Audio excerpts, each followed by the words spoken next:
Welcome to Penrose Learning, where we make understanding easy. In this video, I will explain how to connect your Wattbike to its app. First, make sure your Wattbike is powered on and ready. Next, download the official Wattbike Hub app onto your smartphone or tablet from your device's app store. Keep your mobile device close to your Wattbike, ideally within 1 to 3 meters, to ensure a strong and stable connection during the pairing process.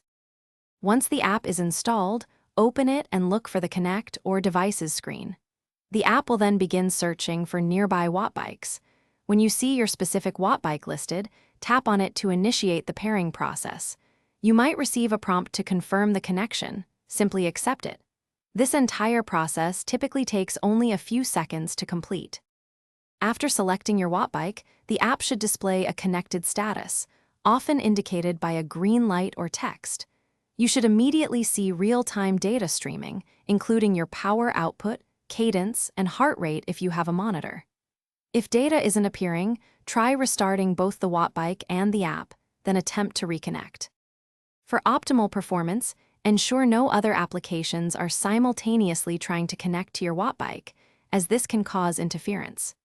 Regularly update your Wattbike's firmware and the Wattbike Hub app to benefit from the latest features and bug fixes.